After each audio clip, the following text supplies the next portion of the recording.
Well, hey, everybody. Welcome into the Film and Whiskey Podcast. I'm Bob Book. I'm Brad G.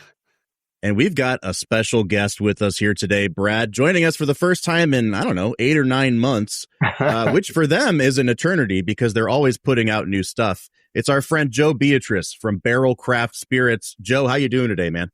Great, thanks. Thanks for having me. Happy to be here. How are you guys doing? You guys look good. You look like you're ready to go. Yeah, know, well Joe, fed, as they say. So, we're doing well, man. I am always so excited to talk to you. Have you guys seen the TikToks where there's two dogs and it's like, if dogs did podcasts? No. It's really gosh. funny. Is it just a picture of Bob and I's face? Yeah, that's kind of what reminded me of it. Yeah, I think that's perfect. Now, speaking of TikToks, I don't know if I got a chance to tell you about this, but our highest performing TikTok of last year was when we were at the Kentucky Bourbon Festival, and Brad and I have very publicly spoken about the barrel slushy that we love more than anything at the festival. And so our whole TikTok was, here's the best thing we tried at every booth of Kentucky Bourbon Festival. And so we went over to like the Heaven Hill booth and filmed the sign, and then I just would raise the barrel slushy up into the frame. This is the best thing I had at Heaven Hill. This is the best thing I had at Four Roses. Listen, man, as a guy from a market, please, Brad, go ahead. I was going to say, and it was an honest TikTok. It was the one true thing you could find on the internet that day. I don't know whose idea that was, Joe, but give them a raise because it's the best thing every single year there. Yeah, we love doing that. It's we publish the ingredients, but it's a secret recipe. So there you go. Hard to be replicated, but yeah, I mean, we're so excited that everybody loves it, and it's become sort of the fan favorite. So yes, we're going to have it this year. In the volume that we have to produce, we have two houses. We Airbnb 2 houses there, and I was talking to Dad about it yesterday. They're already laying in the supplies. They have to coordinate this and mix it up in the kitchen and do it in batches. It's like this thing is a well-oiled machine. I love this event. It's such a good event. But we'll be sure to come by the tent and get many, many slushies. I think at some point we start calling them sloshies, Brad, because that's it kind of replicates our feeling, right? Yes. Yeah. Oh, it's easily the best part of the KBF for me. Well, Joe, it's been about 9 months since you've been on the show, and I wanted to kind of lead off a little bit by talking about what's new at Barrell, because you guys are, among the top of the industry in terms of always having something new in the pipeline, whether it's in your core lineup or in your kind of specialty release. The finished series, I think, is going fantastic right now for you guys. So catch our listeners up a little bit about what's been new at Barrell over the last 9 months. Yeah, it's been, we have been extremely busy, and we've done a bunch of releases. We just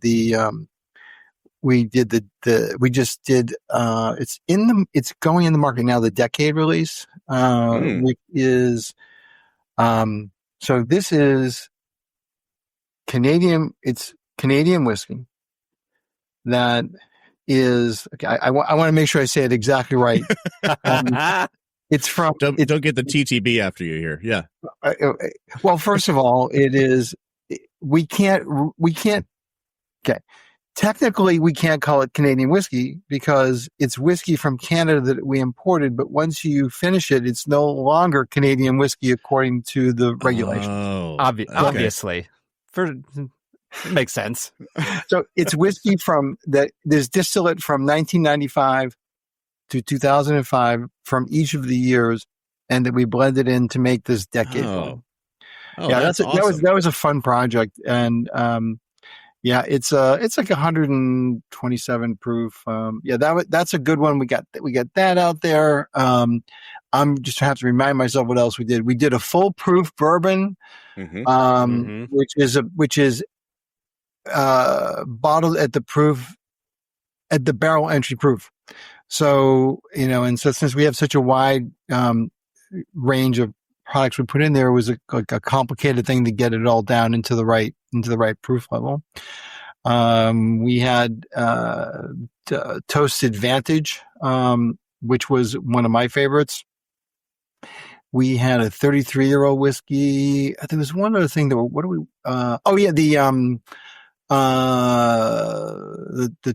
triple rum cask finish product. So we're really busy. And I mean, right now coming up, we're going to be doing this, which we're going to taste. The Armagnac batch 37 is in the market. Mm-hmm. We have a New Year bourbon. And we have New Year is always such a good release. Yeah. And I'm the wrong person to ask because I'm like, listen, I love them all, but it's really good. If I can sum up, here's what I'm hearing is that you guys have so much going on that you can just kind of throw away the phrase, "Oh yeah, we had a 33-year whiskey," and then not give any additional context to that. Like, it's just another one in the lineup. No big deal. So. Yeah. Well, and it's interesting because we're experimenting a little bit with it. Because we have our core line of products, and Foundation is doing really well, and we released a double barrel version, which I think we may have talked about that. I think we did. Mm-hmm. Yeah. Mm-hmm. The double barrel, which is doing well. We're doing a little bit of package tweaking, redesign. But we're also doing more. We've really. Last year was one of those years where we talked about it and said, we got to get back. Let's get back to our roots and do the things that we really like to do, which are these, really interesting, complex releases, that are just, that just are nuanced and layered, and so we've been trying to balance out. The release of those products is largely dictated by whatever the barrel ingredients we're using. So it could be 500 cases, it could be 1,000 cases, it could be 100 cases, and mm-hmm. So we have all these concepts, we have all these products that we have lined up that we'll do. And so depending upon the yield, we sort of sequence them in a way that we try to make it so that the most people can get it. Yeah. And in the rare exception, like we do that, we do the 20-year-old single barrel. There's only one barrel, and so we decided rather than doing, one release with the 10 barrels, we're going to do one per year, because now this year it's going to be 21 and 22 years old. So that's the only one that's really that limited. But yeah, I mean, we got a lot happening. Barrel for all the people. That's what I love. That's what I love about them, Brad. Blending for the masses. A true democratic company here. Yeah. Well, we have two samples that we're going to be sipping through as we talk to Joe today. One of them from their core lineup. It's their batch 37 bourbon. Get it in the shot here. Now, this is a cask strength bourbon. That's a blend of straight bourbon whiskeys. I'm counting 7 different bourbons in here, Brad, from Kentucky, Indiana, and Tennessee, ranging from 8 years up to 15 years in age. Guys, I'm going to start sipping on this. Brad, why don't we talk a little bit? I thought it'd be fun as we talk about what's new with Barrell to talk about what's new in movies as well. And Joe has had experience in the movie industry, and he is a lover of movies. So I know this guy's been going to the theater at least a couple times this year. Joe, while we sip on this, walk us through a little bit of what you've been watching this year and what's really stuck out to you. I have sort of a eclectic taste. I like a lot. I'm not a big Marvel Universe movie fan, but I felt like it was a tad lean this year. But to me, the 3 things that really stuck out were, the Mission Impossible franchise. I can't get enough of that. We went back and watched the last, dozen, back to back before we went to the theater. It was really good. That was a great experience. I just love those movies. I cannot get enough of watching that stunt when he jumps off that canyon. It is incredible. It's wild. So good. And that whole train sequence was I loved it. So that was really good. And it went on forever, which I love. So we had that. The other thing I thought that was excellent this year was Ballerina. I am so excited about that movie. I love Keanu Reeves' cameo. He was perfect. Yeah. Yeah, I think you're the second person to bring up Ballerina on the podcast, and it's funny because it wasn't a huge moneymaker, but I think the people that saw it really liked it. And my recommendation to people is just listen. There's a sequence at the end of this film with dueling flamethrowers, and if dueling flamethrowers sounds cool to you, you need to see this movie. That's the selling point. I was exactly going to say that. That to me is and that's after a 10-minute action sequence in that town that was amazing. Then how do you end it with a flamethrower battle? Oh, what other way is there? Yeah, that's what I imagine. It's what I imagine like the Cooperages do when they're like toasting barrels. At the end of the day, they're just like, you know what? Let's just shoot these at each other for a while. Why not? I was say, if dueling flamethrowers isn't the pinnacle of action cinema, what are we doing? It's the high point. There's that one, and then the only other one that to me I think was noteworthy this year, which is it's hard to believe, was Spinal Tap. I mean, oh man. So I have a personal history with Spinal Tap. I worked in the movie business for a couple of years out of college, and I was involved in the theatrical release in New England of. Oh, nice. Yeah, and so they performed 2 concerts, one in New York and one in Boston, and my wife and I, John and I, went to the one in Boston, and it was everything you'd expect it would have been.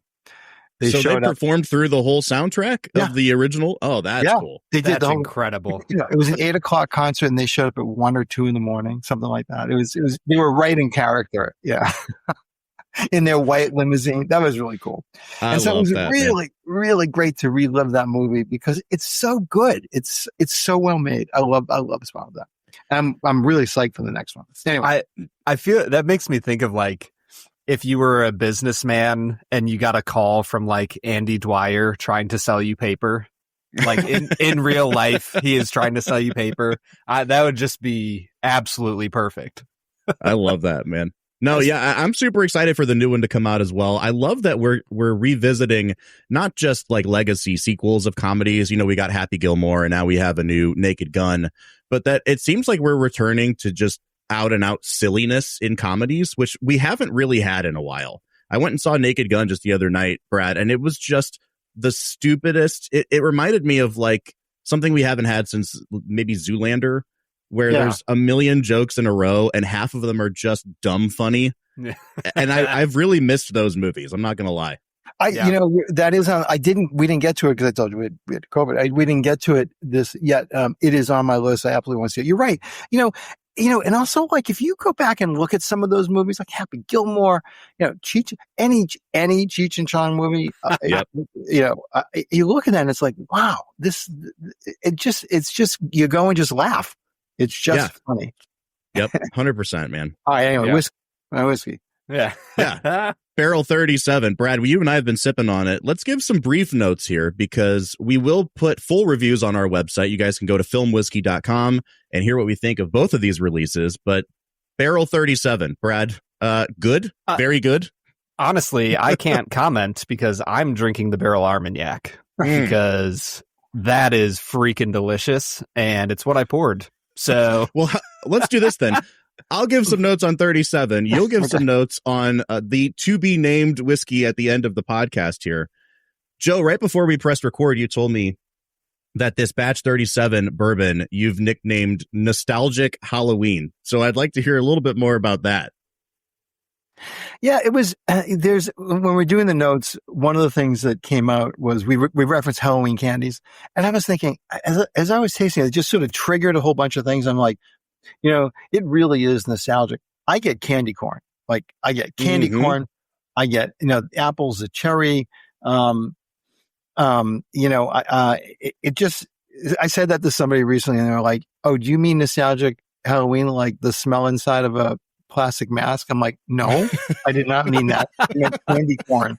That's a very specific memory. Then she went on. I mean, this is one of our supers, and she went on to like really dig into that. I'm like, wow, you must have spent a lot of time with that mask on because. But that wasn't where I was going. To me, it's more of that. It's that everything from when you're a kid, and the intense amount of different sugar and the things that you want to everything about Halloween, cramming as much in as you can before you get home, that kind of stuff. I don't know if this is on there since I'm drinking something else. But my favorite thing at Halloween is to have the glass dish on the table with candy corn and peanuts. I don't know if you guys have ever done that. Mm-hmm. It is an excellent move. I've never had that. Oh, because like candy corn, as you get older, the sweetness is like you can have like 3 individual kernels, and you're like, I'm done. You throw a handful of just salted peanuts in there with the candy corn. Oh, it is so a pro good. move. I'm not going to lie. Brad introduced me to that, and it really does. It cuts the sweetness a little bit because you get the fattiness of a nut, right? A little salty. I got to say, man, this is everything you just said. Like nostalgic Halloween is the perfect description for this. Candy corn's definitely present. I get a ton of like Luxardo cherry on this. Yeah. And then towards the back of the palate, you're right. You do get some like red apple peel. It reminds me of like bobbing for apples at Halloween. I think this is a perfect description of a bourbon as we get into the autumn season here.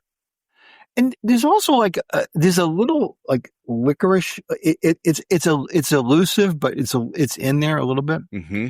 So anyway, it's there. And so just sort of a note on the whiskeys too.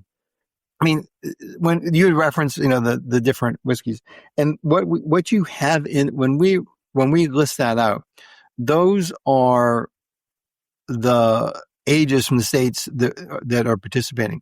But within that, there may be on the 11-year-old, there might be 4 different bourbons that we put in there. Mm-hmm. So our blends are increasingly becoming more complex. And part of it's a function of us. We have a pretty large barrel inventory. And so we spend a lot of time with that. We're constantly tasting things. So because we have a rick house in Louisville and we keep not all of our barrels, but a big chunk of our barrels there. So we have access to them, and anything we need to replace, we bring in as we need it. And so they're really, we look at that as ingredients. And so we have all those barrels. So we have barrels from that lot. And then we also do things like we'll take a couple of different groups of barrels. It could be the same distillery, it could be the same mash bill, it could be a different one. And we make micro blends. And so we kind of put those aside, and because we've figured out that there's a particular note that comes out really strongly in one of those, and so we keep that. So now we have I think there's something like it's like 50 steel containers that we have that's from 250 down to, I think we have some smaller ones like 75 or 100 gallon ones that we just that's really our spice cabinet. So as we're doing the final tweaking, we just grab a little of that, and we put it in there. I love that you use the term spice cabinet. Like my spice cabinet has like, $1 spices from the store. Yours has millions of barrels of whiskey, and that. Yeah. Just a little zest to sprinkle over the rest of it, And then, and we have so many experiments that we've been doing with different kinds of barrels, toasted barrels, so that it just becomes a really, it's playtime. That's the best part. But, I mean, like, if that could be everything that you ever only do, that'd be great. But the real world is, you got other stuff you got to do. Yep. Yeah. Well, Joe, I wasn't going to put you on the hot seat here today, but I think, now that the whiskey's hitting a little bit, I might do that a bit.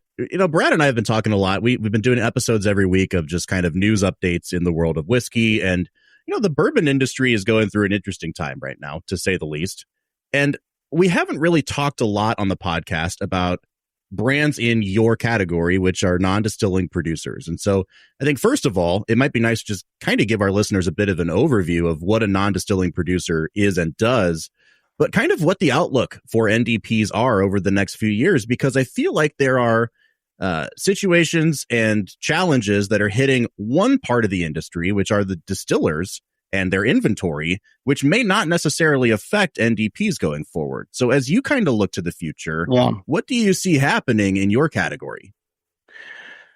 Yeah, it's a really good question. I'll try to keep. I could talk about this for hours, so I'll try to. I mean, again, as I mentioned, we have blending whiskey, and then there's the business of this business, and so I spend a lot of my time in the world of the business of this business. So first, it's a good. It's funny, generally speaking, people who in the whiskey world know what an NDP is at this point, and when we started, they didn't. We probably mentioned this at one point. If I'm repeating, just tell me.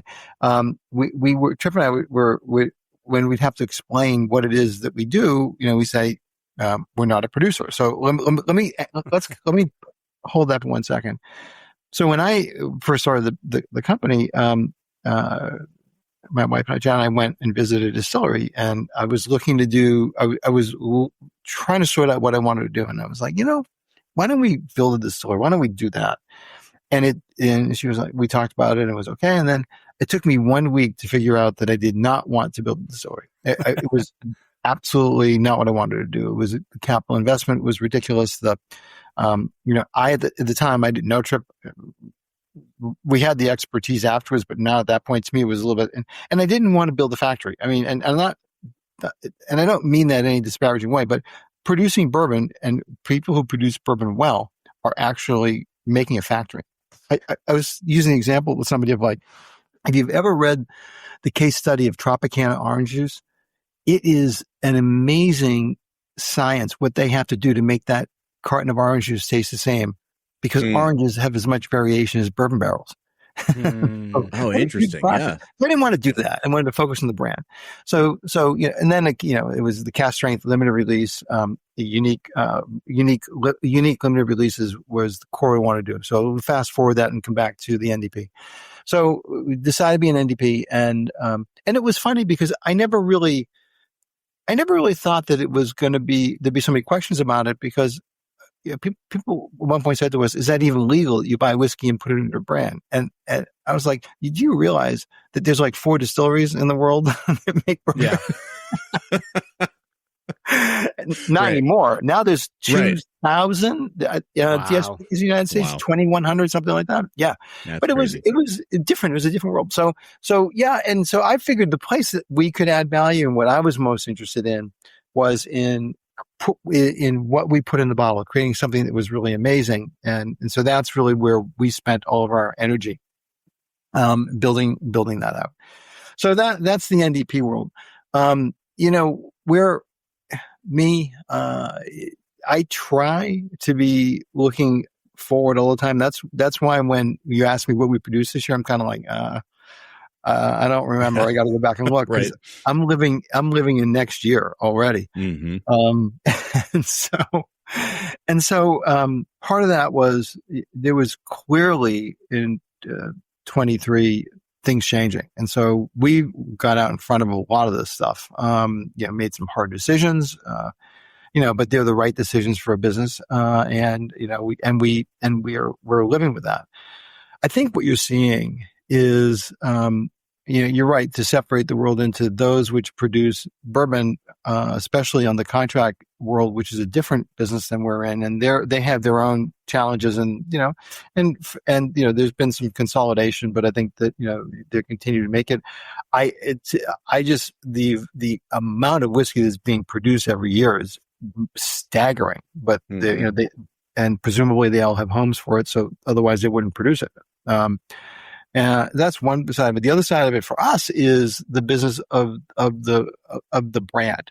And so our focus has been to be as consistent with an inconsistent product, meaning, the quality being as consistent and always delighting. I don't like that word usually, but delighting people with something really different and new.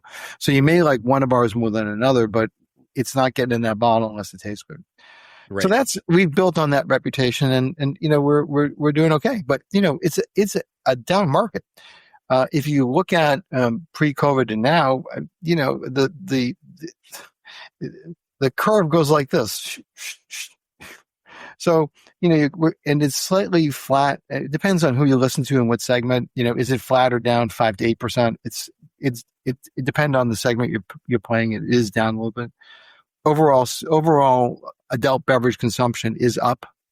There's been share traded with RTDs. Wine's really down. Beer's struggling a little bit. Craft especially. I don't know. It's so there's a lot of noise in the market.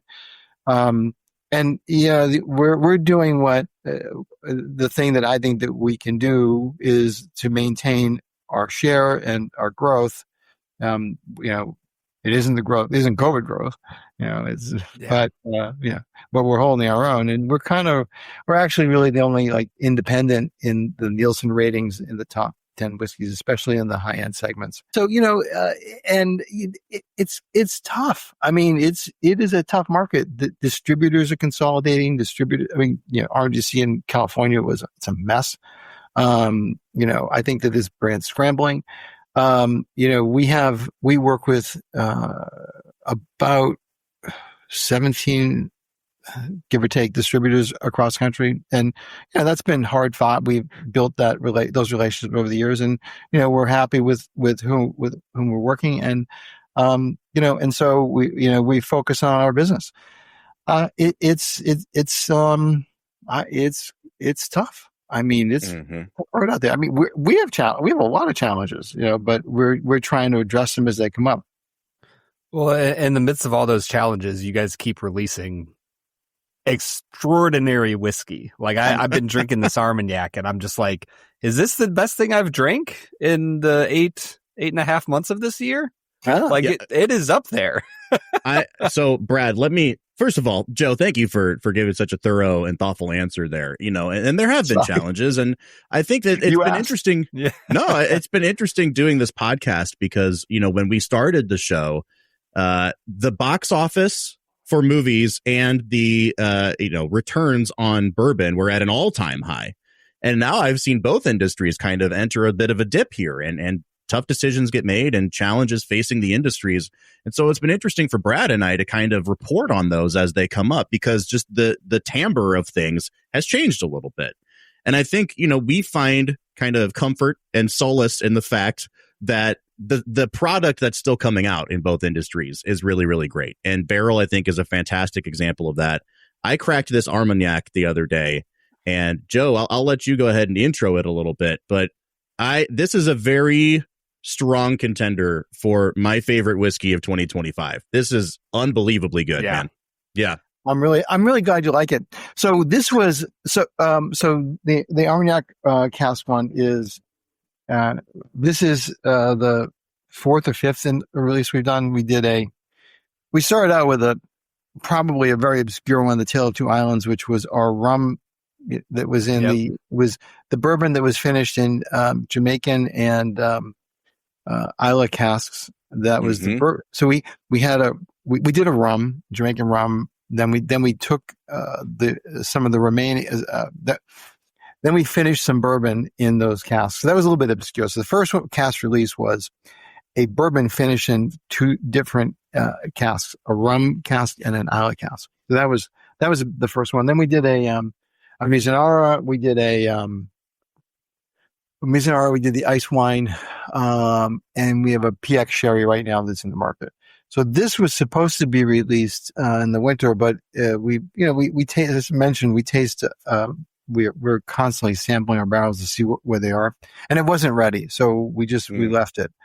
We left it and decided we'd just do it as a fall release. It's a relatively small one. I don't think there's more than, there might be 1,000, 1,200 cases of this, something like that. Wow. So, but it's out. It's going to be out there. It's blended. It'll be in the market probably. You'll start seeing it on the shelves in early mid-September. But yeah, I mean that's the other side of it. This is okay. I think they're all. I'm the wrong person to ask. I think they're all amazing. I mean, no, this one is like, it reminds me a little bit, Bob, of that Bushmills 30 year we had. Mm-hmm. Like there's like this fruity stone fruit prune bomb, but it has like some cinnamon and spiciness going on with it. And like it has some classic brown sugary stuff that I'm just like, how do I not love every single drop of this? It's so stinking good. But at the same time, though, there's a dryness of it that's the thing here is, it's sort of like I think of like when you think of a really good cherry wheat beer, right? Like a really good one. The key is it not to be sweet. So it's unsweetened cherry concentrate generally, or some version of that's used. And when you taste that, it's like you get the full blast of the cherry, the black cherry, the rich cherry, but it has to be not sweet, because otherwise it doesn't work. That's one of the things I really get here. Like you get all of those incredible sweet notes, but it's not sweet. Mm. Yeah. Yeah. It's, it's sort of the way agricole. It's the way agricole sort of operates in the rum world. Where for me, I love agricole. It's a little on. It doesn't have a huge popularity. It's not the kind of. It's not the rum. It's not the rum profile that American drinkers like. I think it's spectacular. Because it's sort of like where tequila's going. It's different. Like what people like in tequila is different from what core tequila is. Yeah. I'm going to get, we're going to jump all both of those, but okay. Yeah, no, honestly, it reminds me a little bit. I was in Ukraine back in 2010, I want to say, and they had like a cherry juice there that was like, it was somehow tart, but not tart, and sweet, but not sweet. Like it was one of the best things I've ever drank in my life. And this does remind me of that, where it has everything you want from both worlds without really any of the negatives that you might associate with it. There's no cloying flavors. So like when you think about, when you think about sort of there's a little pumpernickel, the ginger, caraway, those spices are all in here.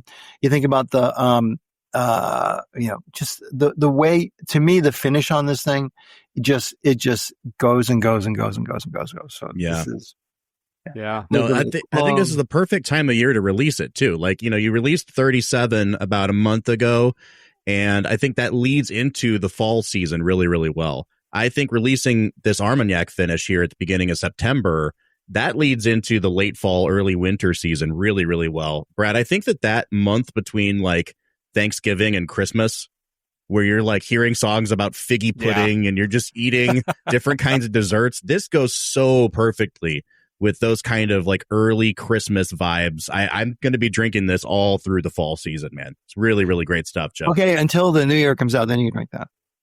Exactly. Yeah. Joe, before we let you go today, you did mention one thing that I want to make sure we get to and talk about an industry that's struggling, but an industry that we all really, really love, and that is the drive-in movie. Now, we are in the end of the summer season. Drive-ins will be shutting down at some point. They'll probably go into October-ish around here, Brad.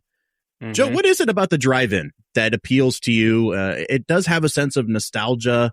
I freaking love, for me being just a cheap bastard, I love getting 2 movies for the price of 1. That's the best part for me. I think it was big when I was a kid. There were a lot of drive-in theaters.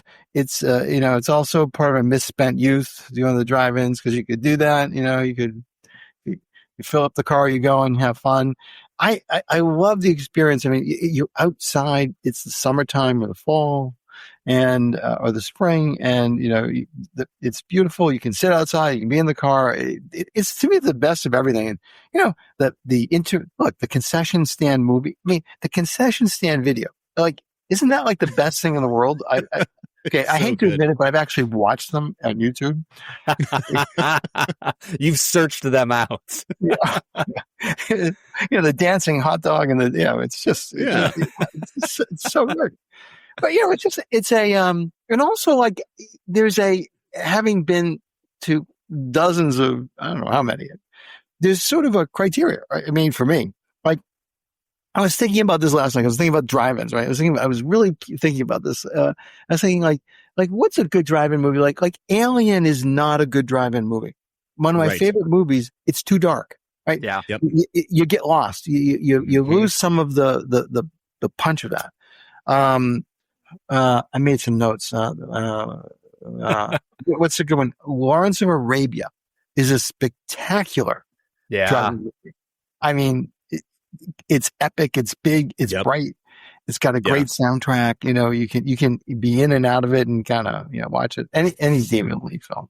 Yeah. I think drive-ins are like the perfect venue for summer blockbusters / horror movies. Horror movies are huge at the drive-in.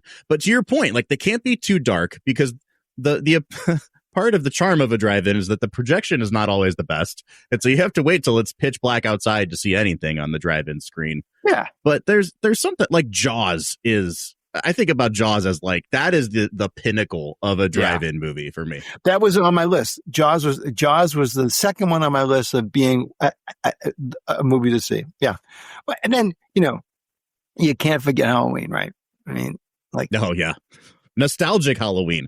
Now listen, we're not going to advocate bringing open containers in your vehicle to the drive-in theater, but No. I'm just saying they would pair very well, Joe.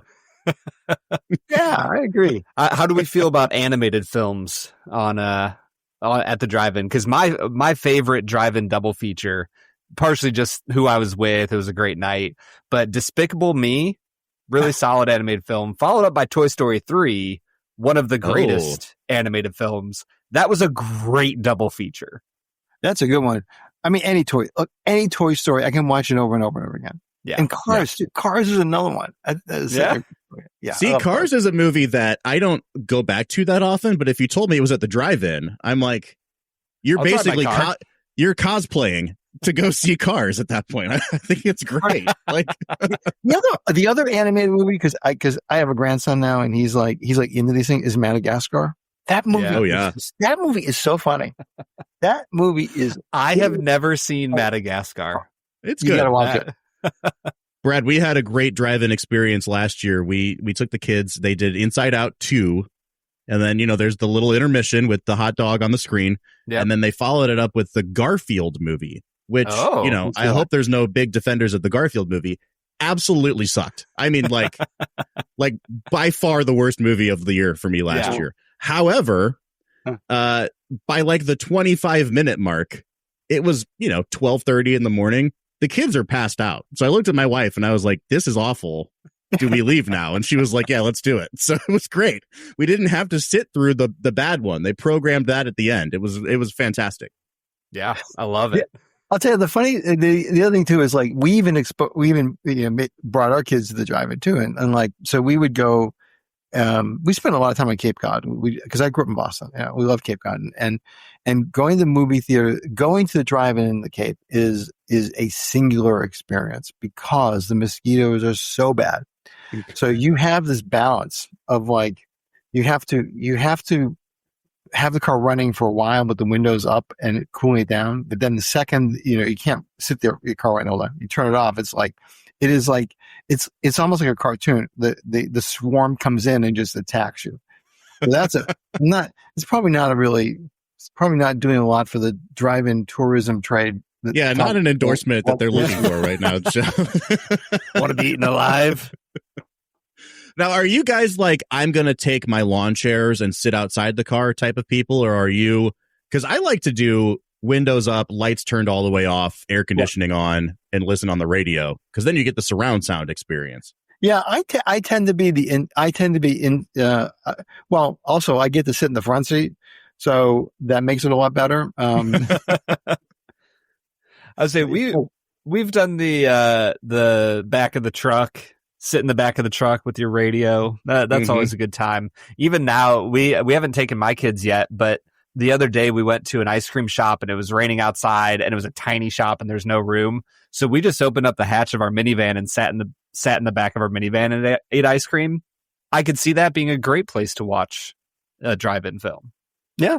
There is something great when you're a kid about when the parents open the back hatch and you're allowed to sit in a place that you were not previously allowed to sit. Like it's just memorable. I get to watch a movie and break rules. Like what could be better than that? You back in, like you back up on the mountain and you lift it up. Yeah. Oh yeah. Exactly. That is a good way to do it. Joe, I will once again advocate for at some point when we are all together, we need to host some sort of Film and Whiskey Barrell Craft Spirits movie night. Because it's always great to talk to a guest who knows his way around a movie, and it sounds like the ins and outs of a drive-in theater as well. So, yeah, we should. That's actually they do some. There are some in Louisville too. I think that there are some outdoor movies. I have to look into that.